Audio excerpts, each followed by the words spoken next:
Okay, sorry for the delay. Let's see if I have my camera on. Good morning. We're so happy that you've joined us today for this lecture series weekend. This is the second session of the series Biblical Archaeology, Excavating the Bible with Dr. Titus Kennedy. Last night in the first session, Dr. Kennedy gave a fascinating talk about archaeological finds related to the Israelites living in Egypt from the time of Joseph until Moses, and other discoveries describing events like the 10 plagues and nomads of Yahweh wandering the desert. This morning, Dr. Kennedy will continue with Joshua, and I'm assuming Jericho. Dr. Kennedy has also written a book entitled The Bible, 100 Discoveries That Bring the Bible to Life. It contains a sampling of Dr. Kennedy's large research. Now, a couple of housekeeping notes and a prayer. We have a busy program today. After this session, there is the 11 a.m. worship service, which will be followed by a question and answer meeting. So hold all your questions for the last session.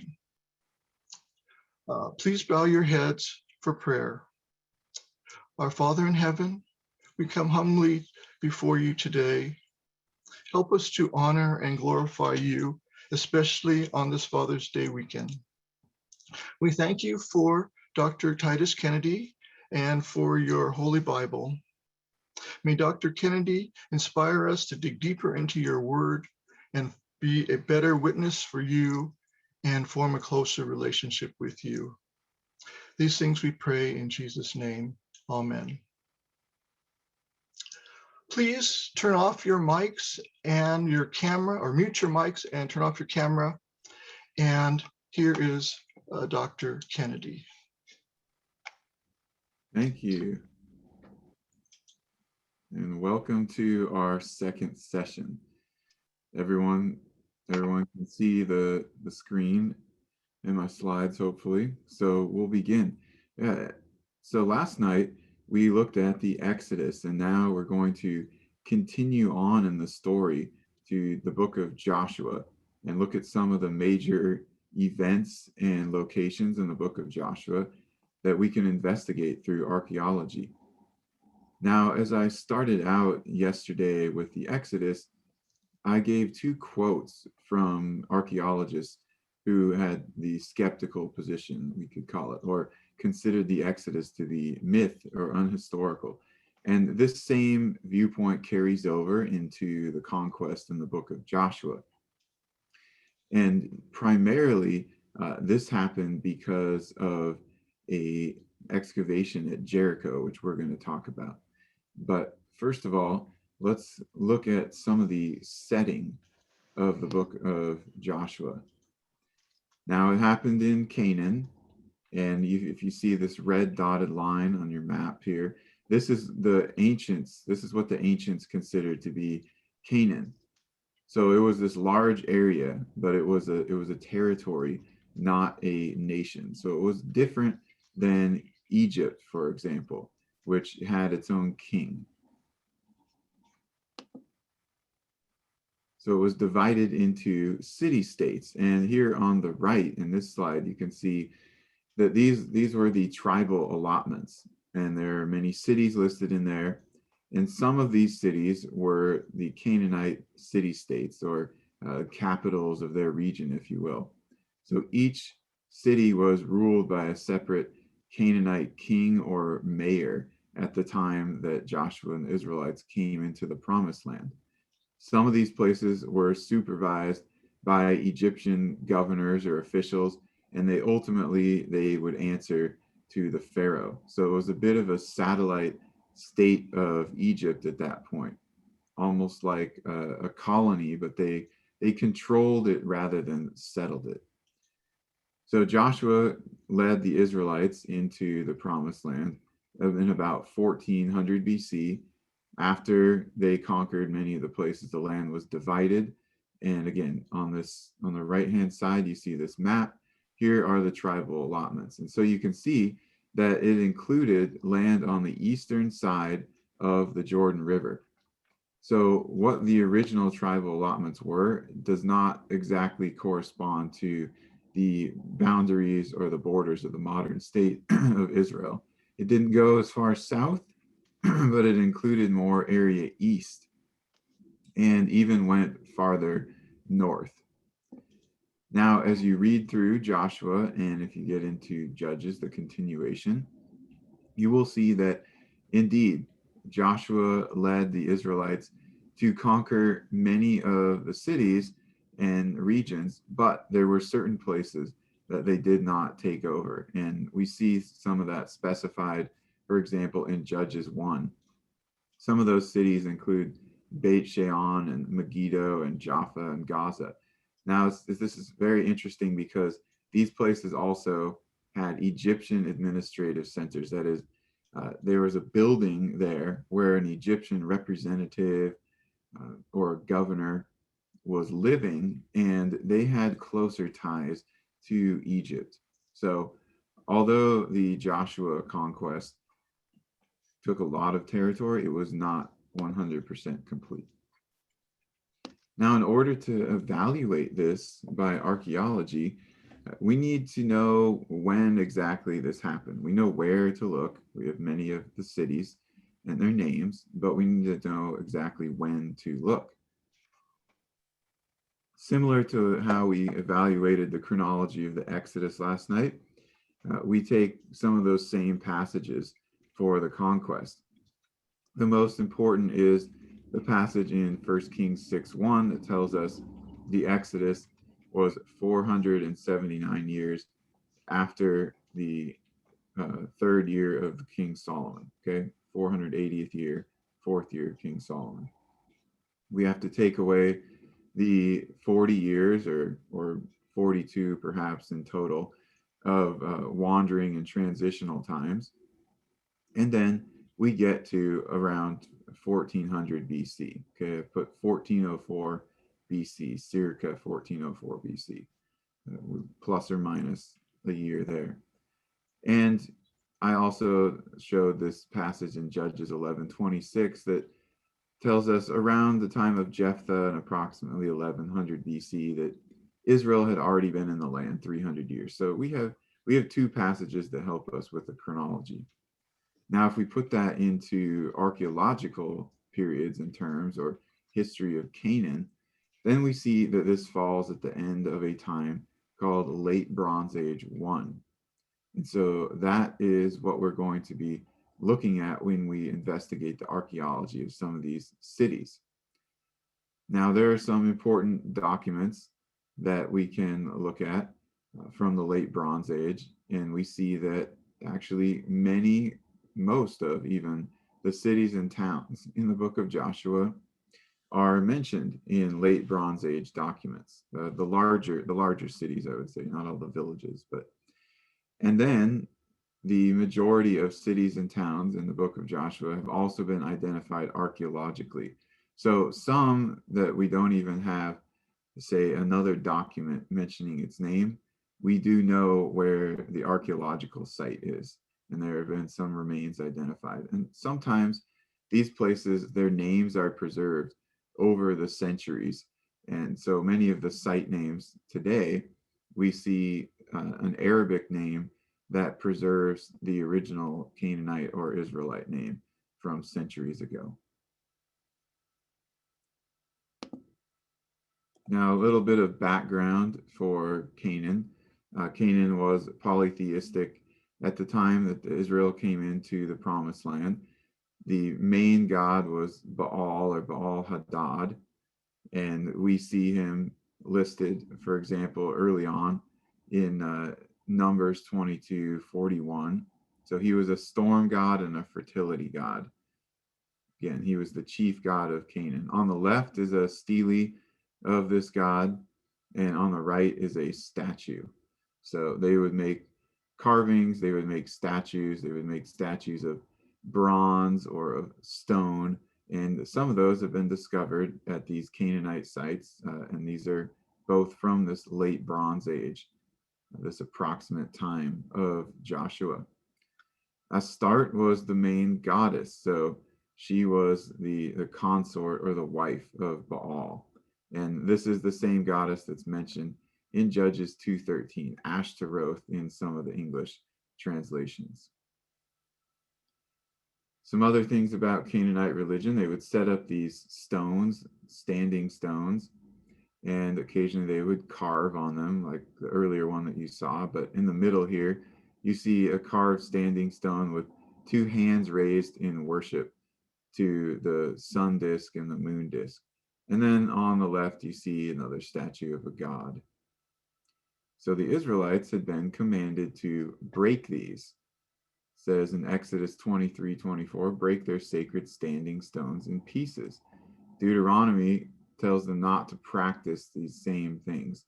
You shall not set up for yourselves a sacred pillar. So sometimes the Israelites put up a commemorative stone, but they didn't, or they weren't supposed to, put up the same type as the Canaanites were using, which was connected to religious worship, and they weren't supposed to carve images on them or make these idols.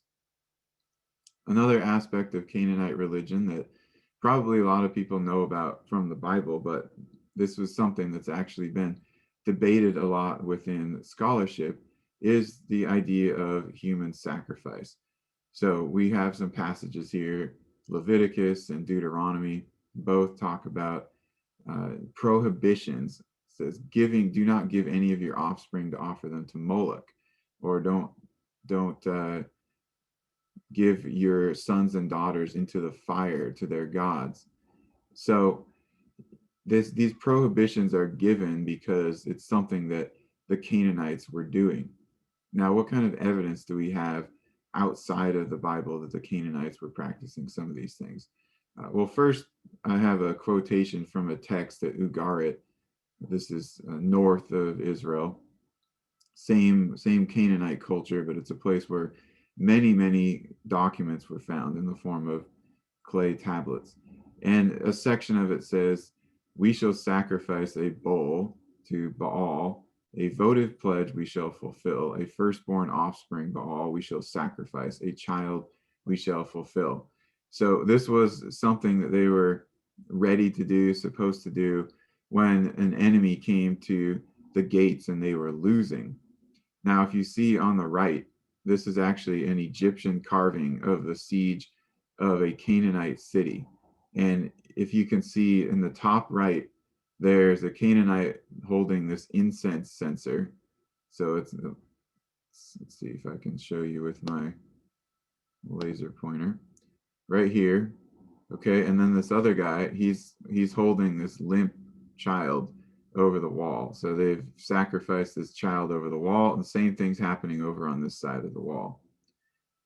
So we do have some evidence of human sacrifice, specifically child sacrifice there. On the top, you see two urns with the burned remains of infants in there. This comes from the cemetery at Carthage. Now, why does this apply? Because Carthage was a Phoenician colony, and the Phoenicians, that's simply the later name for the Canaanites. So the Canaanites spread out after the time of Joshua, after the time of the judges, and they put colonies elsewhere. And they continued some of these practices. At the bottom, this is also Phoenician. So here, one of the gods is about to eat a child that's in this basket here. There's also the discovery at what's called the Amman Airport Temple. And this is actually from the late Bronze Age, so about the time of Joshua. And they found many burned bones of humans at an altar there. And these were not just child bones, they were bones of various ages. So we do have some indication of human sacrifice going on there. And then, of course, other practices that are barred in the Old Testament, just to give you an idea of the kind of culture that they're walking into. Now, last night, I showed this artifact or this inscription, which mentions the land of the nomads of Yahweh. So this was the Israelites at the end of the wandering period, just before they started to conquer Canaan. And that was our transition, going from the Exodus into the conquest of Joshua. So now we want to get into the time of the conquest. First, I want to look at a few documents from the late Bronze Age that seem to mention the Israelites. First of all, we have what are called the Amarna letters. Now, these were letters written from those Canaanite kings to the Pharaoh in Egypt.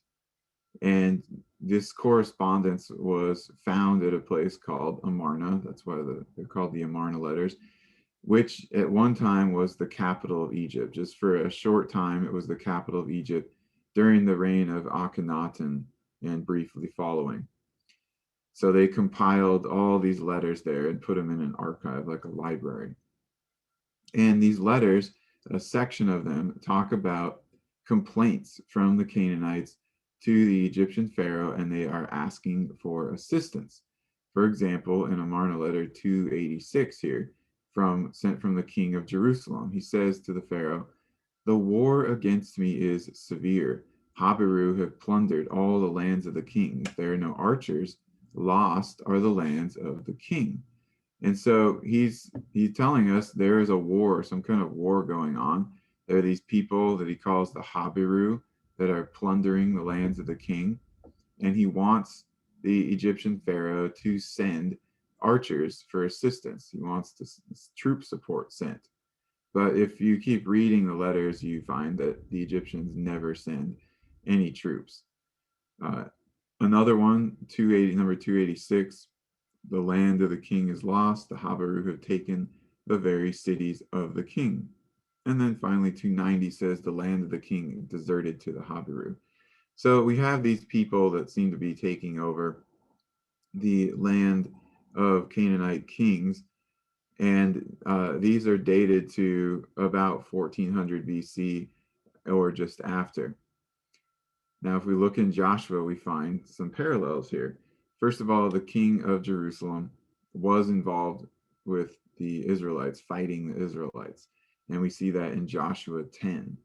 So some of the cities, they line up, the timeline lines up. And if we investigated that further, we could see that there are other cities involved in battles with Joshua that we read about that we also find in the Amarna letters, such as Gezer and Lachish. And if we had time, we could analyze many of those. Some others, though, that may mention Israelites in Canaan during the settlement period, we have from Egypt, Papyrus Anastasi 1. And this mentions Asher.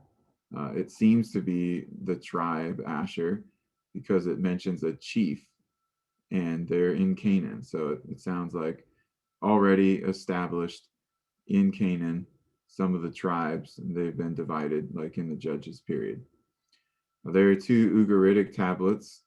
This is from southern Syria today, and they have the name Israel on them. Now, the context isn't very clear, but we don't really have any other name Israel, no other association, so it seems to be mentioning Israel. The Merneptah stele we looked at last night briefly, and this is from the 13th century BC, and it mentions the people Israel in Canaan, and actually they're the only group of people that's mentioned in Canaan. The Pharaoh mentions the region, and then he mentions 3 cities, Yanoam, Gezer, and Ashkelon, and then he mentions the people Israel. So we know that they're established in the land of Canaan by the 13th century BC. So they must have gotten there and established themselves somehow prior to that. Here we have Israel in Egyptian hieroglyphs, reading from right to left. And at the back here, there's a woman and a man with the plural sign under them, indicating it's a group of people. So now let's start off with these cities that are the most important archaeologically connected to the book of Joshua. The first one is Jericho. So they cross the Jordan River, they camp out, and they besiege Jericho. And Joshua 6 tells us that Jericho was tightly shut because of the sons of Israel. So we know that it was a walled city and it was sealed up. They closed their gates. Joshua 2:12-15 mentions that Rahab let the spies down by a rope through her window, for her house was on the city wall. So again, there's a city wall there, and it tells us that there were houses located on the city wall. And indeed, excavations there showed that there were houses built up against the city wall here. So this is a stone retaining wall, and here are just some little remnants of the mud brick city wall. This is a man right here, so you can see size scale. And it was common in Canaan at that time to build your house up against the city wall, because inside the walls of the city, they were very lacking on space. People would also live outside the city walls in more of a village setting. But if you wanted to live inside, which was the most defensible, you didn't have a lot of space. So you could use the city wall as your fourth wall of your house, and then they would conserve a bit of space. Then we read in Joshua 6:17-19 that they're going to devote the city to destruction. And what that means is it was basically like a sacrifice. The city was like a sacrifice. And so the Israelites weren't supposed to take all of the things in the city. So look at these photographs here. In the bottom, you have several large storage jars, and in the top, one of them you can see broken open. There's all this grain inside it. And this is burned grain. So this stuff was found in what we call the destruction layer, the fire destruction layer. And it shows us that the people who burned the city did not go in and loot the food first. Now, normally this is what you would do. Normally you would break into the city and then you would take the food and use it to feed your army. Actually, normally you wouldn't besiege a city after harvest, because then the people could hold out longer against your siege. You would besiege them before harvest, so they were short on food, but then you could take the food in the field and feed your army.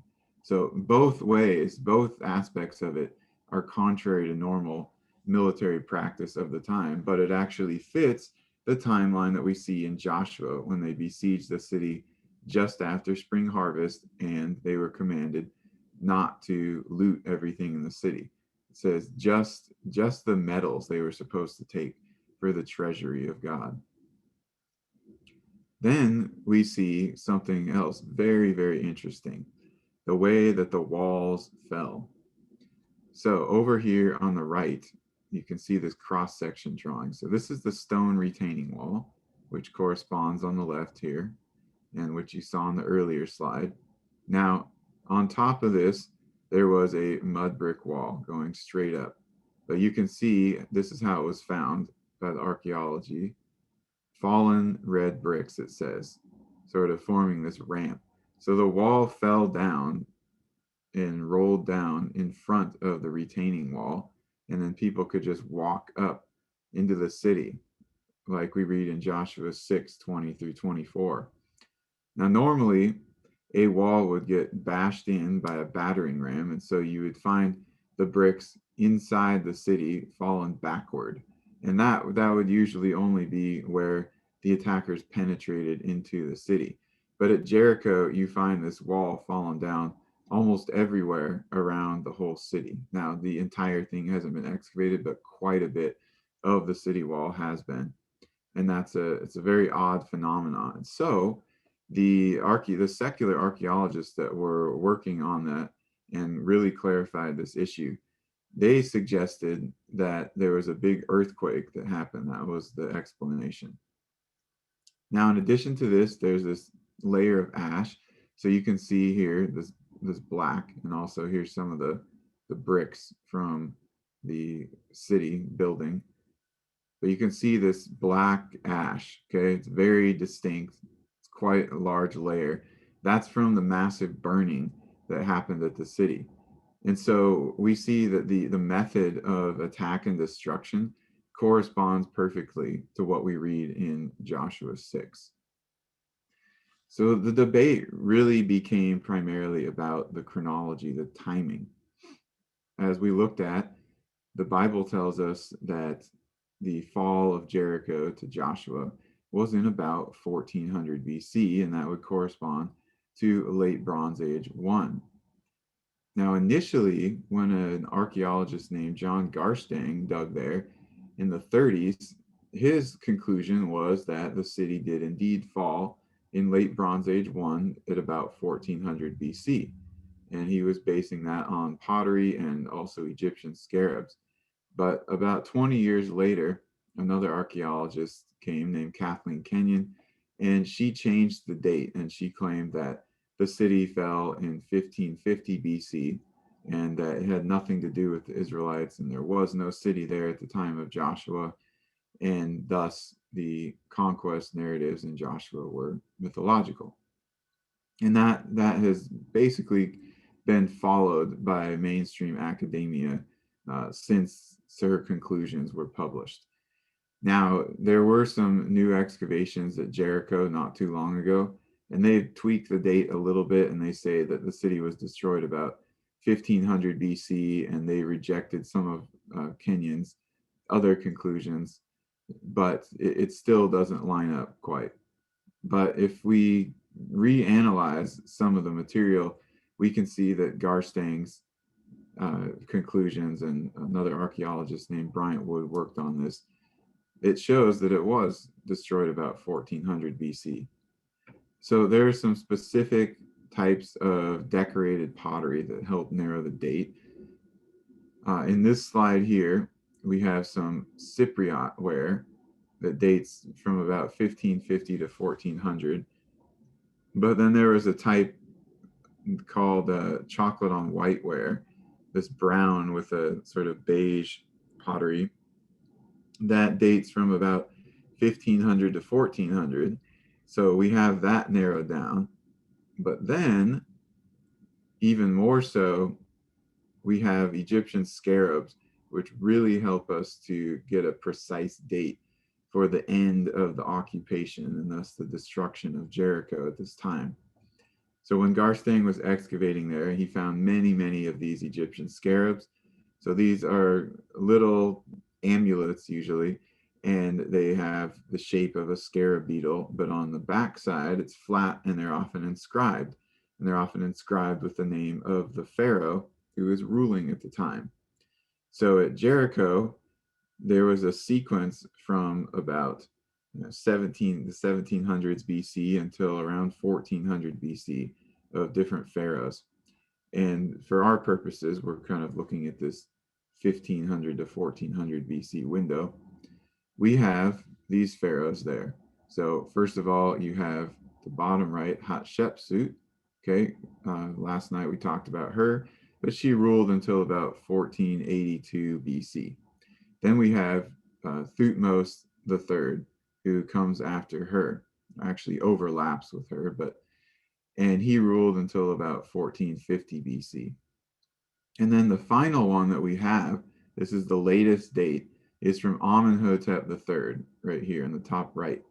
And he was the pharaoh in power at 1400 BC. So if Jericho was destroyed and no more people were living there in 1400 BC, his scarab is the last that we would expect to find. And actually, this is a phenomenon that is discovered or found at other conquest sites too. For example, Gezer, they found a scarab of Amenhotep III, and there's a destruction layer there.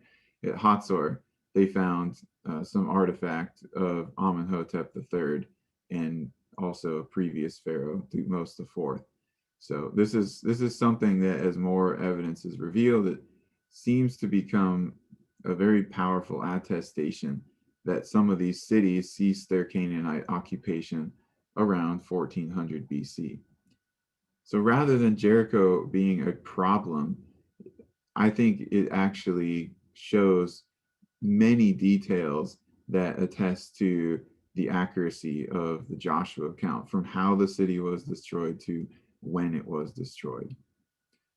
So the second one we'll look at is Ai, or I. And this is again, one of the cities that was destroyed by the Israelites. So we're looking at three, which the book of Joshua specifies were destroyed by fire. It's Jericho, Ai, and Hatzor. And then we're going to look at a fourth, Shechem, which is a city that was not destroyed and not conquered by military action. Now, there are some debates about Ai and the dating also, like at Jericho, and the location because of that. We can't go into a lot of detail, but I'm actually excavating at this city, and it's a very, very large Bronze Age city. So time of Abraham through the Judges basically is Bronze Age, part of the Bronze Age anyhow. The city wasn't occupied during all of that, but we'll look at some of the details. Now, if you can see the outline of it here, it's on this hill, and you see the remains of some buildings here. So this was a temple on the Acropolis. And then this seems to be a kind of little fortress citadel, it's called sometimes, that guarded one of the entrances to the city, like the gate. There's definitely a huge destruction layer, fire destruction layer, that covered the final Bronze Age city here. We also found many sling stones, so there is evidence of a battle happening there.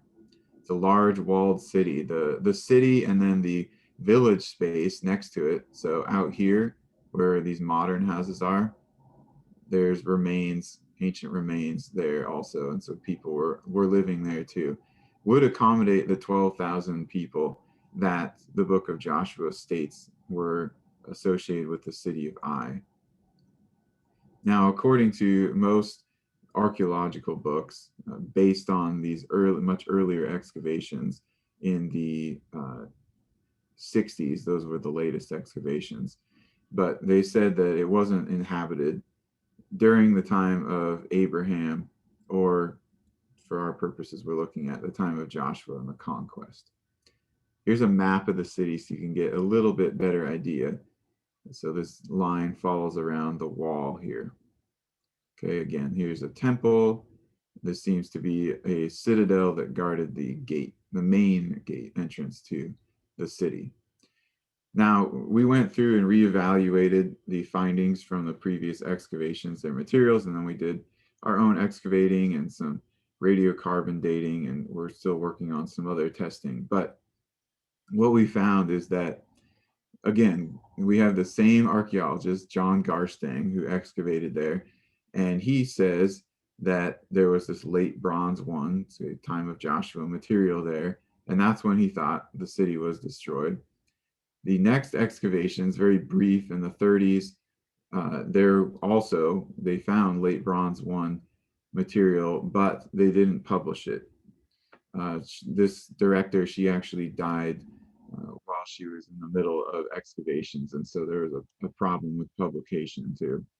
And then in the 60s, they did also find clear late Bronze Age 1 material, but they either didn't talk about it or they explained it away or redated it to another time period. The temples were desecrated and destroyed, and the citadel gate complex I mentioned, that was actually buried under a huge pile of stone. So look on the left. In the 30s, before they excavated, that's what they saw, this massive pile of stones. It was about 6 meters high. So what is that in feet? Over 25 feet high. And it was covering, after they excavated it, this citadel, this fortress guarding an entrance to the city. It looks very similar to some other gate systems in Canaan. And so I think this could be the gate complex that was buried after the Israelites destroyed the city and is mentioned in Joshua 8:28 and 29. Now we'll get to Hatzor. It's the third and final city that is completely destroyed by fire. And this one, it does not have as much debate involved with it. So Joshua 11:11 says that they destroyed Hatzor, they struck everyone with the edge of the sword, and they burned it with fire. Temple There's a temple that was destroyed and buried on the left here. There was a fire destruction at this temple. It was buried and then not reused again. They desecrated statues of Canaanite and Egyptian gods and kings, and they found a room of large storage jars recently that again were left unlooted, untaken, similar to what we saw at Jericho. So here's some of the desecrated statues on the left. That was a statue of Baal Hadad. They've cut his head off. On the right, you have a couple of Egyptian statues. So they found the head later and reattached it. This one's head was still missing. And there are other statue examples that were like this. So it seems like this was Israelite practice. Like Deuteronomy commands, Deuteronomy 12:3, they were literally cutting the idols of the Canaanites, destroying just sections of them, like cutting their heads off. And so, as I said, Hatzor is not that debated. There's a big fire destruction layer there. Usually the 13th century BC destruction is talked about at Hatzor in connection with Joshua, but that would actually be Judges 4 and 5, Deborah and Barak attacking and partially destroying that city. So there's the earlier one at Hatzor, which you can find it even in archaeological books, textbooks, articles, reports, etc. It's just that people often switch the dating a bit. So finally, we're going to get to Shechem. And I like to include this one because everyone always talks about the 3 destroyed cities, but people often don't talk about another very important one, which is not destroyed. So first of all, if we go to Joshua 8:33 through 35, we see that it says, all Israel with their elders and officers and their judges, the stranger as well as the native, half of them stood in front of Mount Gerizim and half of them in front of Mount Ebal. So it doesn't say the name of the city Shechem in this passage, but it tells us that that's where they were. Because if we look at a map and half of them are in front of Gerizim and half of them are in front of Ebal, so they're in between those 2 mountains, that's exactly where the ancient city of Shechem was located. So they had gathered at Shechem as early as Joshua 8. So this is just after Ai was destroyed. This is before Hatzor was attacked. And then what happens? It says, afterward he read all the words of the law, the blessing and the curse, according to all that is written in the book of the law. There was not a word of all that Moses had commanded, which Joshua did not read before all the assembly of Israel, with the women and the little ones and the strangers who were living among them. So we see there's this peaceful gathering happening there. And they're reading the book of the law. They're reading what Moses had written not long before. And they spend a lot of time doing this. And it says, again, it says with the women and the little ones and the strangers. And you go back earlier in the passage, the stranger as well as the native. So it's native Canaanites or native Shechemites. And it's people who had been coming and wandering with Israel from Egypt. It's women, it's children. So it's not just an army gathering. It's like people have settled here peacefully and everything is fine. But if we read through the book of Joshua, we don't see how they acquire Shechem. There is no conquest narrative about the book of Shechem. In fact, there's a second gathering that's recorded there in Joshua 24. So verse 1 says, then Joshua gathered all the tribes of Israel to Shechem and called for the elders of Israel and for their heads and their judges and their officers, and they presented themselves before God. So Joshua made a covenant with the people that day and made for them a statute and an ordinance in Shechem. So this passage gives us the name of the city specifically, so we know again that they're there. And yet again, there's this gathering of all the tribes, and it's a peaceful gathering, and they are making a covenant. So there's no battle that's talked about. Joshua 12 contains a list of the cities and the kings that Joshua defeated in his campaign in Canaan. And if you read through that, there is no mention of Shechem. And yet we see near the end of the book, they're in Shechem. They have control of Shechem. So it's a very interesting omission of battle. And it tells us that apparently there was no battle at Shechem, but the Israelites acquired that city along with other territory that they did in the conquest. So a few things about Shechem. Now, this is where those Amarna letters come in yet again. But first, let's look at the archaeology of this site. So the site was continuously occupied through the time of Joshua. There's no sign of a destruction anywhere around the time of Joshua. So there's also no evidence of a battle there, just like we might expect from omission of a battle written in the book of Joshua. The Amarna letters, they might tell us a bit more about what happened here.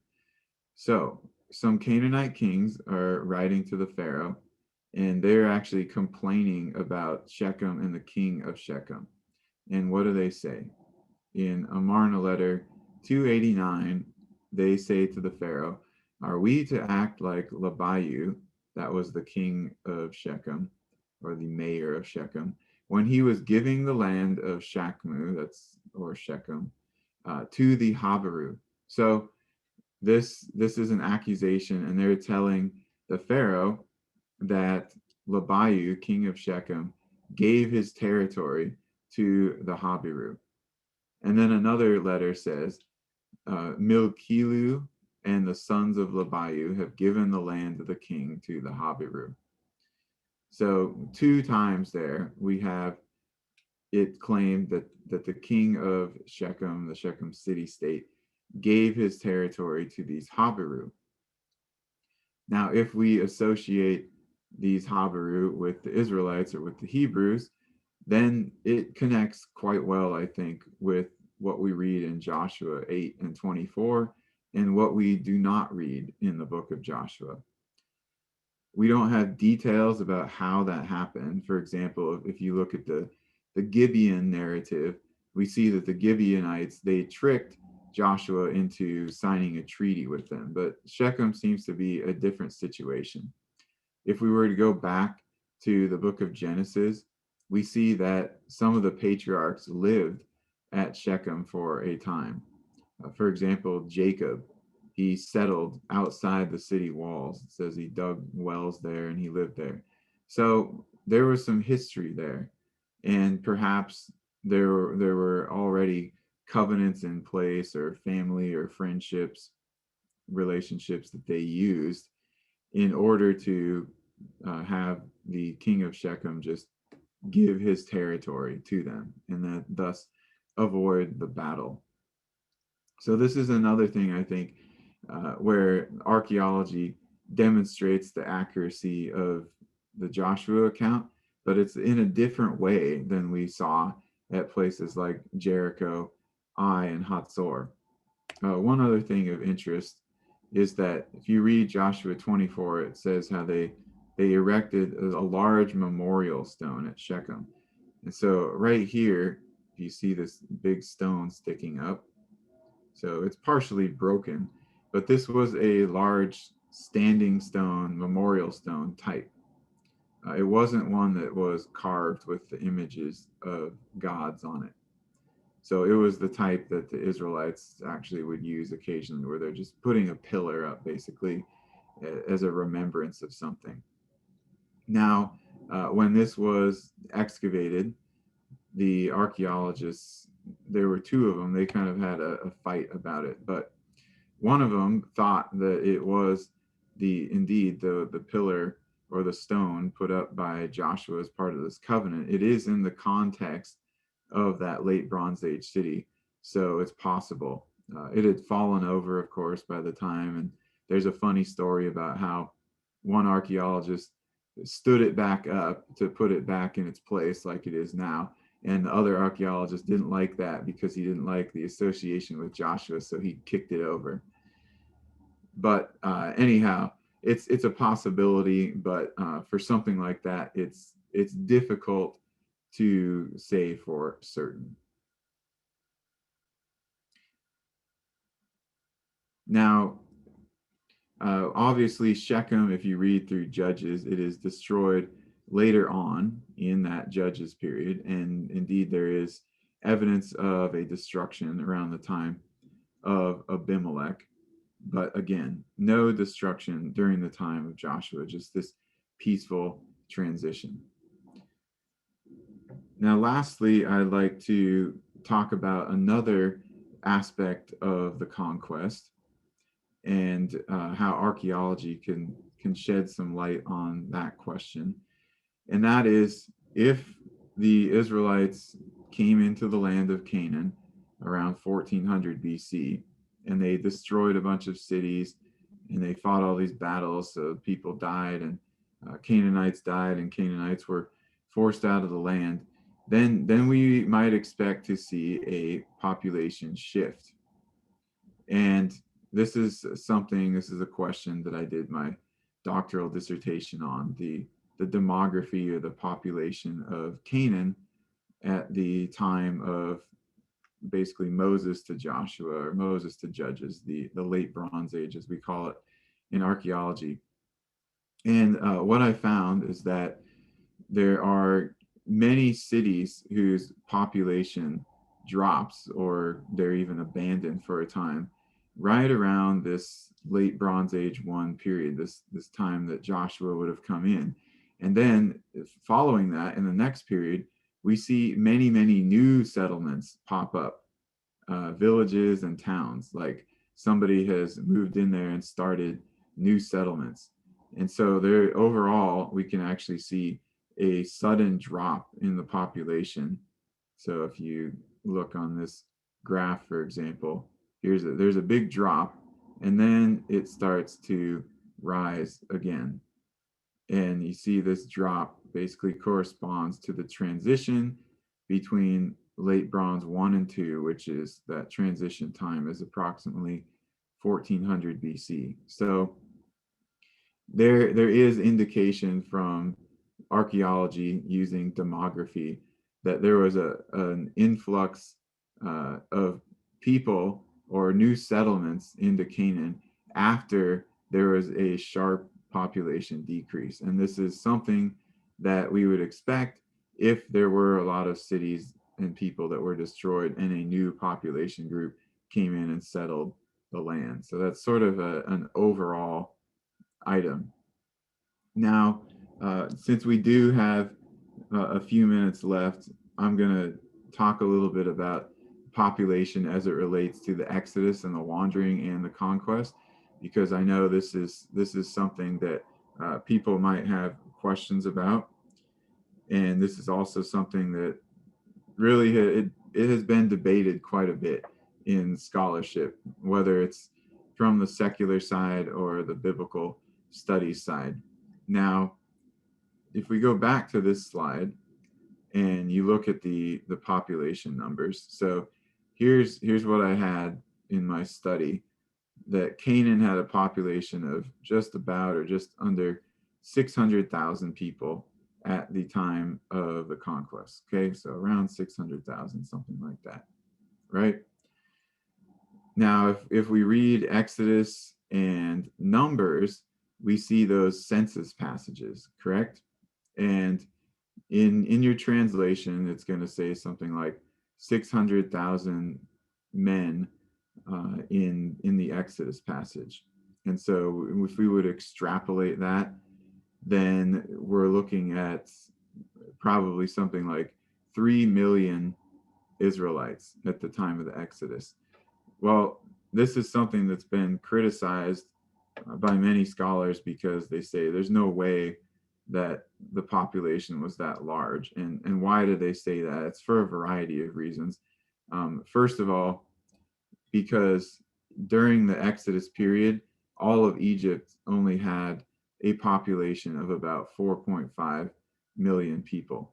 And the Israelites, they were centered in the Nile Delta region, and they were one tribal group within many others who had been enslaved. So it doesn't seem to fit that they would be 3 million out of 4.5 million of the total population. Egypt's army was only 25,000 versus, right, you read 600,000, right? Okay, well, there's a little bit more to the story there. And so there have been a number of articles and studies talking about the way that the Hebrew term is translated. So this reading for 1,000, yes, sometimes it is 1,000, right? Depends on the context, though.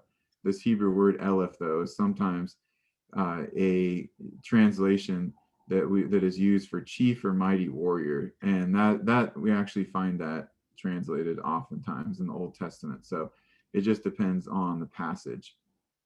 And so if we did take that as chief or mighty warrior rather than 1,000, then it gives us a completely different type of figure for the army of the Israelites. And so I want to show you a few things if we were to take that route. So as I said, it fits more with the total population of Egypt. Second thing is, there's the passage that says that in Canaan there are 7 nations greater than the Israelites. Well, if there was a total population of Canaan around 600,000, and the Israelites are under 100,000, then we see that does kind of make sense. It gives us an Israelite army of about 6,500 according to the Numbers 1 and 26 censuses. That makes a lot more sense in terms of them fearing the army of the Pharaoh. It also makes sense in terms of them not having so much confidence, or some of the people not having much confidence about conquering Canaan, and makes the conquest of Canaan quite a bit more miraculous there. Now there's another passage which says that there are 22,273 males in the 11 tribes, not counting the Levites. So that seems like a tiny number for firstborn males if you have 3 million people, right? It doesn't really make sense. So extrapolating that out, that gets you to around 67,000 without that additional number. Okay, so when we add all that stuff up, we might get a round population of the wandering Israelites, 80,000 to 100,000, which seems to agree with the Levite males, with the demographic data I've looked at. And then also the original population, I put that in. Remember, if you read it in the first chapter of Exodus, they come in at 70 people or 75 people, depending on the reading. And then they've got to expand from that, right? So it fits much more with what we know from historical demographics, historical population, about growth rates of population. Yesterday, we talked about this Egyptian priest historian named Manetho, and he says that there were about 80,000 Israelites, or he doesn't call them Israelites, but it's the people who left Egypt and went to Judea. And he gets that figure from somewhere. We don't know what all his sources were, but he was living back in the 4th and 3rd century BC, had Egyptian sources that he was accessing. We also looked at that stele of Amenhotep II, where he claims that he went to Canaan and brought back 101,000 slaves. So he seems to think that that's about the right number that left. Here's the population growth I referred to before. So you could go from 70 to 75,000 people in 240 years with this growth rate, which was higher than the highest growth rate in the world in 2008. And of course, why has this question come up? Because there are other logistical and even biblical narrative issues with the population, ranging from anywhere to 2 to 5 million. Like, for example, all the sacrifices that had to be done at the tabernacle. I don't know how it would be possible to do it with that many people, or the big camp and so forth. So this would be my take, at least, on the population. And it just involves reading or translating using one of the other translation possibilities for a particular Hebrew word. But in conclusion, for the conquest, we have Jericho with the fallen wall and the fire destruction and the not looting of the whole city about 1400 BC. And those scarabs were really key in that. We have Hatzor, which was also destroyed by a massive fire. And we have the destruction of those temples and the desecration of those statues, also some of those storage jars, these things that fit with what seems to be Israelite protocol during the time of Joshua and the conquest. We have Ai, which there is this destruction layer, this fire destruction layer. The timing was debated, but I gave you some reasons why we think that can also be 1400 BC, according to the pottery that's been found there during various excavations. Shechem, the curious case there, where it was not destroyed, but according to the Amarna letters, it was given to the Habaru, and that seems to fit with what we find in Joshua 8 and 24, where there's a peaceful takeover of it. And so when we combine that with some of the written material from the late Bronze Age that mentions the Israelites living in the land of Canaan, and the Amarna letters where these Habaru people are taking over the land of Canaan, and then finally that shift, that population shift, it really seems that we have a strong case archaeologically for the historical accuracy of the book of Joshua and that conquest and settlement.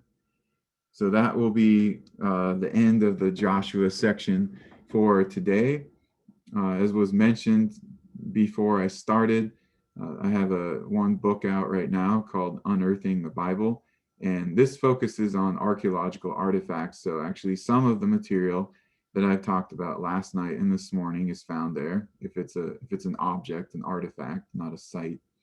And I have another book coming out soon that is on the archaeology of Jesus. It's going to be called Excavating the Evidence for Jesus. That'll probably go on pre-order in a few months. So if you have any questions, just go ahead and write those down and save those for the Q&A after we do the archaeology of Acts and Paul. So thank you. Thank you very much, Dr. Kennedy. And we'll be looking forward to your next presentation. So for right now, we'll have a short break for both the audience and for you. And the next session will be at 11, and it'll be at the normal church link and not this particular Zoom link. And I'll be working on trying to upload today's session to YouTube. Thank you again for joining, and we'll see you at 11.